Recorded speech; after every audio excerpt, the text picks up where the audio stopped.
Este es un podcast Radio Disney. Íconos, artistas fundamentales, únicos, incomparables. The Beatles, por Sergio Marchi.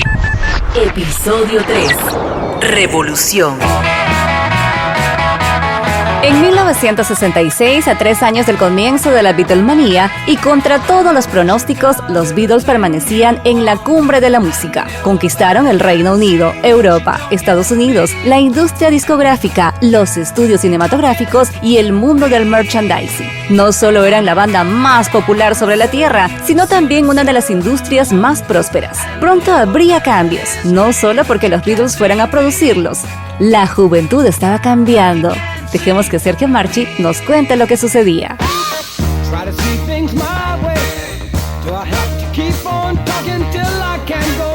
La juventud mundial estaba iniciando un proceso de cambio en torno al descubrimiento de un montón de cosas. La literatura beatnik, las religiones orientales y un nuevo tipo de música llamada psicodélica que buscaba la alteración de las formas y los sentidos. La oposición a la guerra de Vietnam dio a luz una nueva corriente de pensamiento encarnada por los hippies. Y como los Beatles eran el grupo más popular desde hacía varios años, la pregunta a formularse era si ellos formarían parte del cambio o si serían pasados a retiro.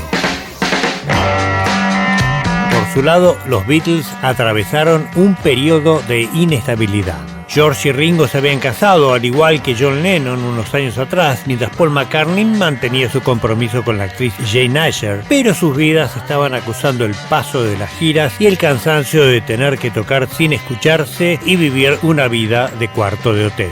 Eran multimillonarios, habían generado un espacio de libertad para millones de personas en el mundo entero, pero no podían disfrutarlo. Y cada vez tocaban peor porque todavía la tecnología no estaba preparada para que pudieran escucharse sobre el escenario. 4 de julio de 1966. Los Beatles se presentan por primera y única vez en Filipinas.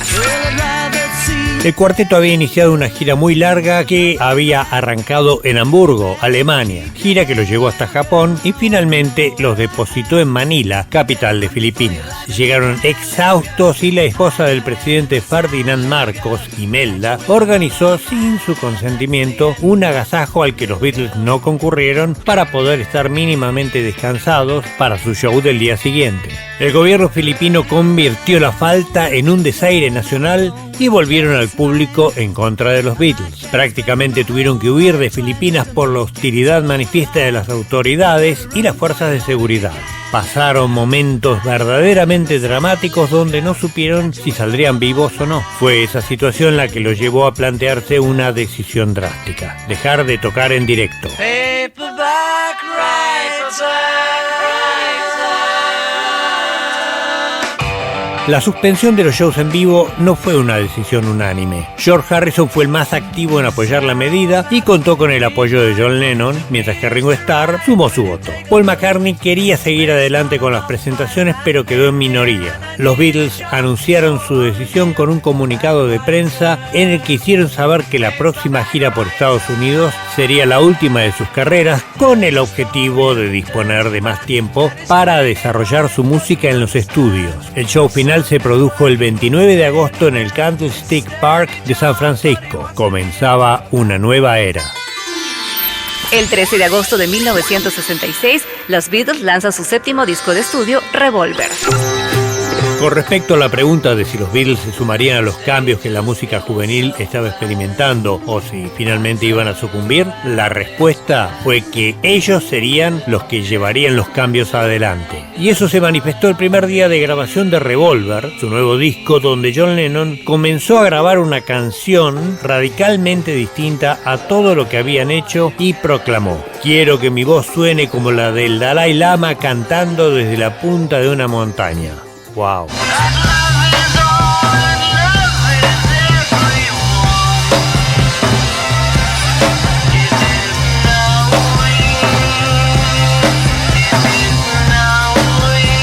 Revolver fue un disco lleno de novedades, instrumentos hindúes, collage de cintas, guitarras al revés, etcétera, etcétera. Mientras en el mundo recién despuntaba el concepto de la psicodelia, los Beatles ya se habían zambullido en él por completo. Había nacido en algunos de ellos un claro interés por la espiritualidad, combinado con una sana preocupación por los avatares del mundo material.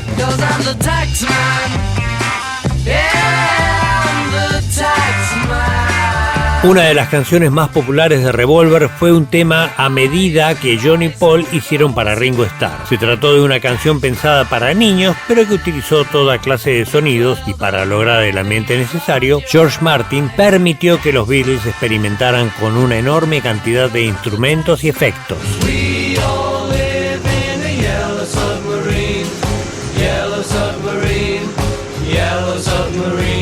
Andrés Calamaro, cantante y compositor argentino. Una buena pregunta sería, ¿cuál es mi disco de los Beatles preferido hoy? Y hoy mi disco preferido de los Beatles es Rubber Soul. Es el disco antes de Revolver. Revolver fue mi preferido durante unos años, pero Revolver es el primer disco que graban exclusivamente el estudio, experimentando más en el estudio como instrumento. Y Revolver parece una banda de sonido de cine, ¿verdad? Porque ya meten orquestas, bueno, tienen unos temas buenísimos, pero hoy mi preferido es Rubber Soul. Los Beatles mantenían el predominio sobre los demás grupos, pero había que reconocer que la competencia había aumentado. No solo por parte de los grupos ingleses, sino también por el lado de los estadounidenses. Por ejemplo, los Beach Boys también habían publicado una obra maestra llamada Pet Sounds. Dicen que cuando Paul McCartney escuchó esta canción de los Beach Boys se sintió inseguro y compuso otra en el estilo de los californianos para reforzar Revolver.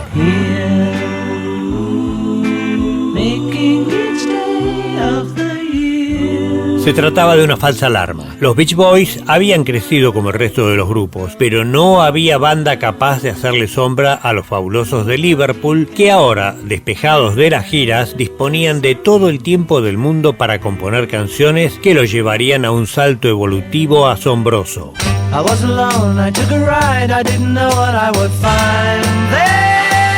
A fines de 1966, los Beatles decidieron componer en torno a un concepto, su infancia y la ciudad de Liverpool. No solo la música estaba cambiando, sino también la tecnología. Con nuevos instrumentos a su alcance, John Lennon se inspiró en un lugar que solía visitar de pequeño para evocar a Liverpool. La experimentación lo llevó a un sonido ultra psicodélico con una ayudita de Paul McCartney, que compuso una introducción con un melotrón.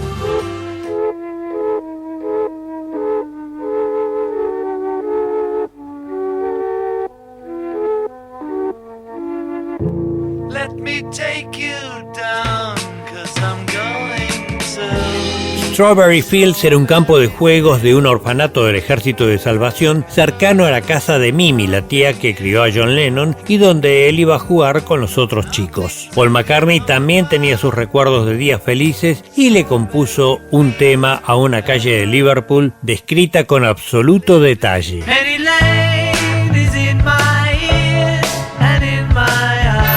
Strawberry Fields Forever y Penny Lane son editadas como single en febrero de 1967. Los Beatles no tenían pensado ningún simple, pero la compañía discográfica estaba muy ansiosa por lanzar al mercado nuevo material y George Martin tuvo que sacrificar esas dos canciones, desbaratando la idea del disco conceptual sobre Liverpool. Pero los Beatles estaban muy ocupados para dejarse desanimar. Ya habían grabado 3 canciones y pronto serían muchas más.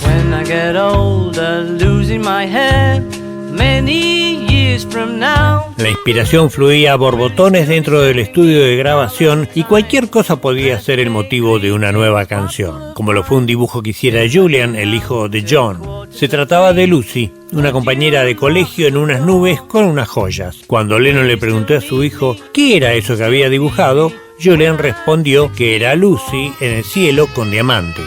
John rápidamente compuso una canción psicodélica con ese título. Picture yourself in a boat on a river with tangerine trees and marmalade skies. Emilio Regueira, cantante y guitarrista de Rabanes, banda de rock de Panamá. Los Beatles para mí marcó una gran parte de la armonía que tienen los Rabanes.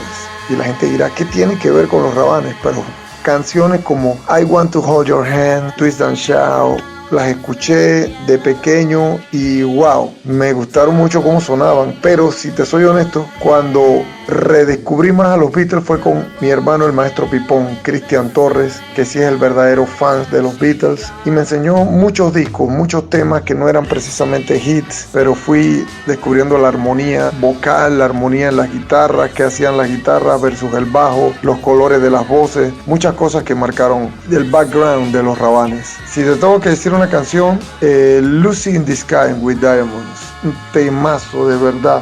Sgt. Pepper, Strawberry Fields Forever, creo que son canciones joyas para la humanidad.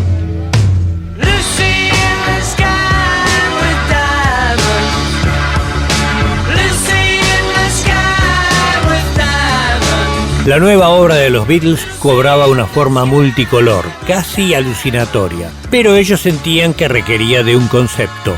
Una noticia de aquellos tiempos les llamó la atención. Elvis Presley enviaba su Rolls Royce de gira. ¡Qué buena idea! ¿No podrían los Beatles mandar de gira a una banda sustituta? John Lennon comenzó a buscar nombres psicodélicos imitando a los grupos americanos que tenían nombres largos.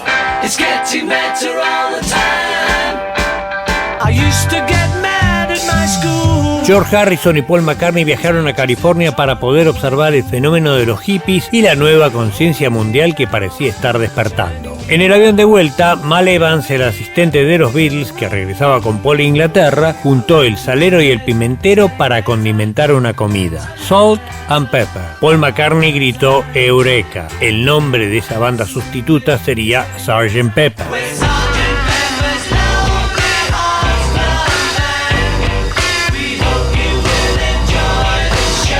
La idea de Sgt. Pepper rondaba en torno al show de una banda imaginaria, Sgt. Pepper's Lonely Hearts Club Band, un poco largo el nombre, ¿no?, que interpretaría un repertorio variado para dar cuenta de las diferentes facetas de aquel grupo ficticio. La canción que iniciaba el álbum era el tema con el que Sgt. Pepper se daba a conocer y luego presentaba a la estrella verdadera de la noche, un tal Billy Shears, interpretado por Ringo Starr.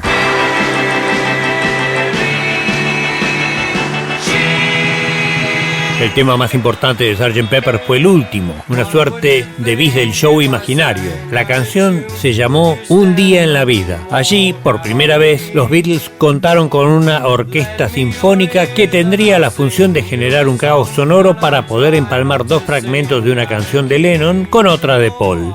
I read the news today, oh boy, about a lucky man who made the grade. Los músicos clásicos, además de gorros de cumpleaños y narices de payasos, recibieron solo una orden: pasar del registro más grave de su instrumento al más agudo, como quisieran, sin seguir a nadie, y tenían 16 compases para hacerlo. Fue uno de los experimentos más audaces de la historia de la música contemporánea y salió muy bien. Una vez más, los Beatles marcaban tendencia.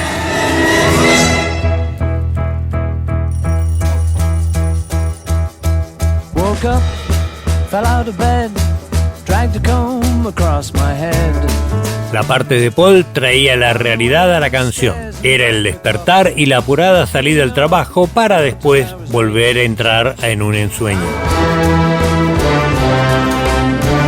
I read the news today, oh boy.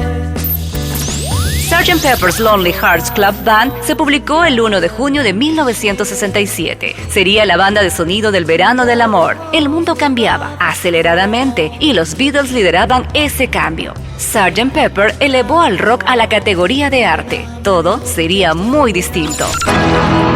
Los cambios que provocó Sgt. Pepper son aún hoy incontables. Uno de ellos fue el empoderamiento del LP, formato de larga duración, en detrimento del simple de 45 revoluciones por minuto. Desde ese entonces en adelante, la gente querría álbumes y ese orden se mantendría así hasta la llegada del streaming. Además, Sgt. Pepper fue el primer álbum que publicó sus letras en la contratapa y vino con insignias que se recortaban y que uno podía ponerse sobre la ropa. Su tapa, un collage psicodélico que reunía toda clase de personajes de la historia, se transformó en icónica. Sgt. Pepper fue una obra que superaba todo lo conocido, pero para los Beatles solo parecía ser otro día en sus vidas. El mismo mes en que salió el álbum, compondrían una canción llamando a la unidad mundial.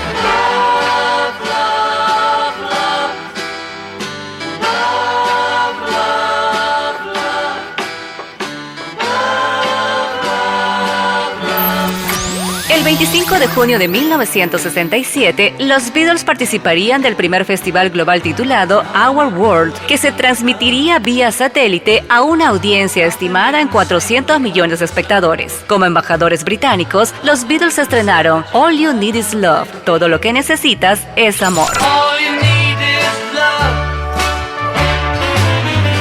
All you need is love. Los Beatles parecían haber alcanzado su mejor momento a nivel comercial y a nivel artístico. Solo les restaba superarse espiritualmente y es por eso que asistieron a una conferencia del gurú Maharishi Mahesh Yogi en la ciudad de Bangor. Allí recibieron una noticia que los demolió. Su manager, Brian Epstein, el hombre que los había llevado al éxito, había muerto. We were talking about the space between us all. Muchos estudiosos señalan la muerte de Brian Epstein como el principio del fin de los Beatles, que por el momento decidieron manejar sus propios negocios. Paul McCartney temió que la banda cayera en una depresión y propuso filmar una película sin argumento, cargando un ómnibus con sus compañeros y una serie de personalidades buscando la historia a medida que avanzaban por la campiña inglesa. Sería una gira mágica y misteriosa.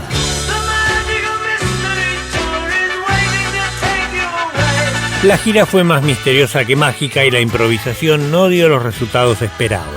Una película con escenas delirantes pero sin conexión, filmada a todo color, fue estrenada por la BBC, que todavía transmitía en blanco y negro el día después de Navidad de 1967. La crítica fue unánime. Un bodrio.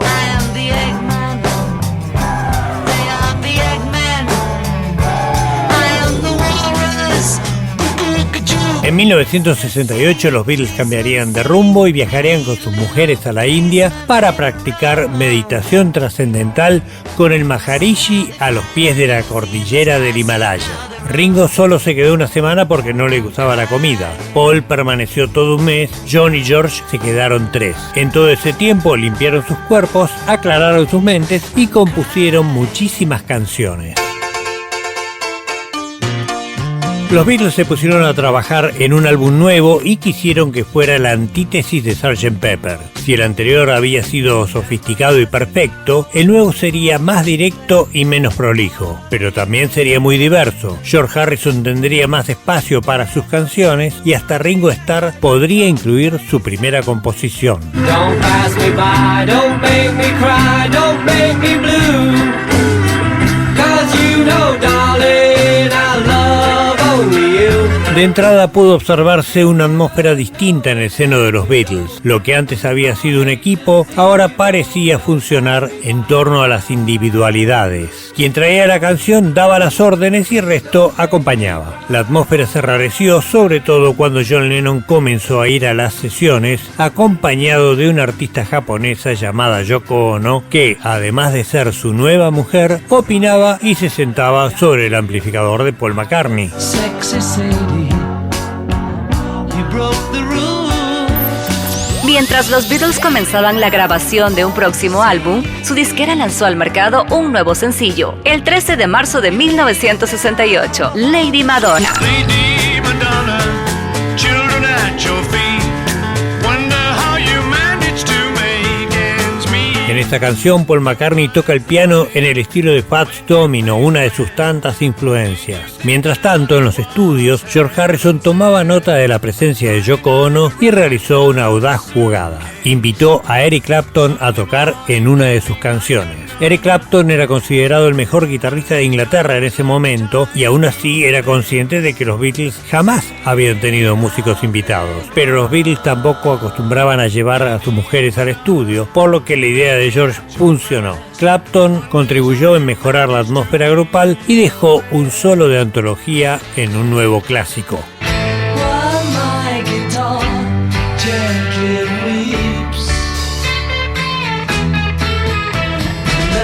En verdad, todos los Beatles estaban inspirados y también atravesados por múltiples cambios, entre ellos la creación de Apple Records, que luego se ramificaría en una tienda de ropa y diseños electrónicos. Paul McCartney había terminado su relación con Jane Asher, pero ya tenía un nuevo amor, Linda Eastman, una fotógrafa que había conocido en Nueva York. Mientras la esperaba y sensibilizado por la lucha por los derechos civiles en Estados Unidos, que recobraba su energía luego del asesinato de Martin Luther King, compuso una canción que también sería histórica.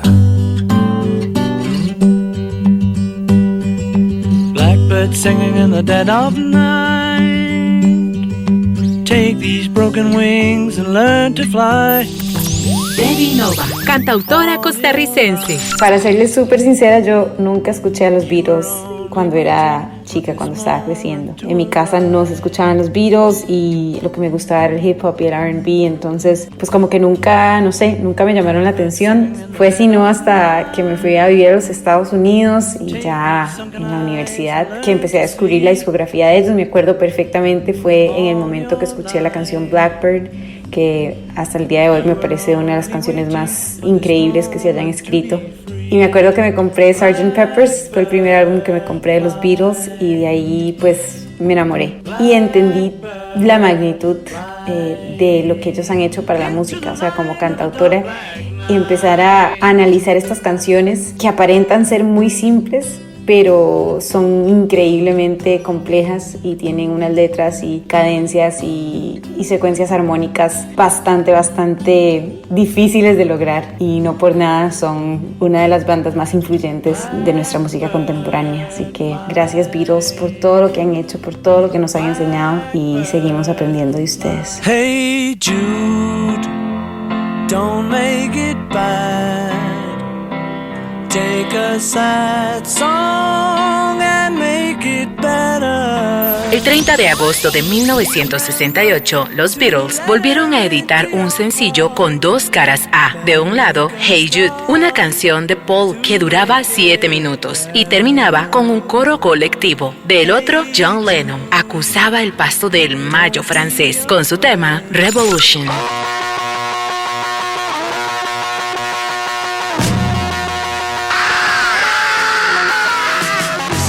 On a revolution, well, you know.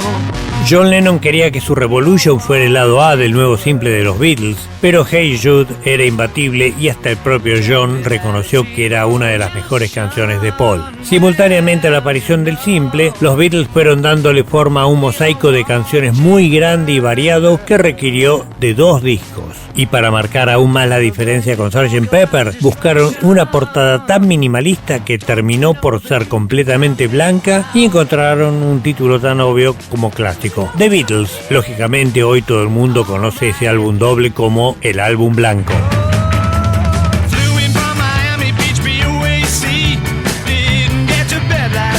El 22 de noviembre de 1968, los Beatles asombraron al mundo una vez más con The White Album, 30 canciones de una variedad estilística sorprendente.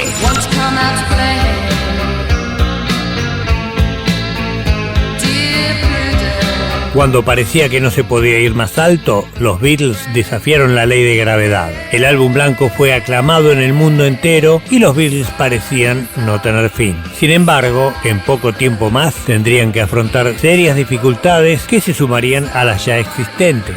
Estaba por llegar su desafío más grande: permanecer unidos.